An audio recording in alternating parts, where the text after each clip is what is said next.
всегда, когда выдается возможность, я стараюсь посещать наши алмазные провинции. И в октябре был в Верхневилюйске, в Сельдюкаре был недавно. Вот сегодня выбрался в Нюрбу и посмотреть, как развиваются районы, и как идет работа с Алросой, как идет исполнение наших договоренностей по социально-экономическому развитию, по трудоустройству кадров. В части Нюрбы это Нюрбинский ГОК, огромное предприятие, крайне важное в нашей структуре. И сегодня работает свыше 260 человек на Нюрбинском ГОКе. Сейчас сразу вылетаю на Накын, буду в том числе с нюрбинцами встречаться, обсуждать и социально-бытовые условия, и те вопросы, которые беспокоят коллективы.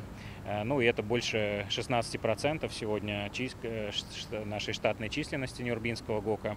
Ну и Алексей Михайлович много помогает и заботится о том, чтобы больше были востребованы нюрбинцы на производственных наших предприятиях. И что касается профессиональной переподготовки кадров, у нас есть вакансии, действительно, которые мы не можем заполнить, и надеемся, что и техникум Нюрбинский сможет нам поставлять кадры профессиональные, подготовленные, которые сегодня востребованы в группе компании «Алроса». Ну и поскольку здесь издавна существует наша дочерняя компания «Алроса Нюрба», я посмотрел на наши объекты недвижимости, мы обсуждаем. Вы знаете, что произошла сделка в прошлом году с республикой, мы почти консолидировали 100% предприятия.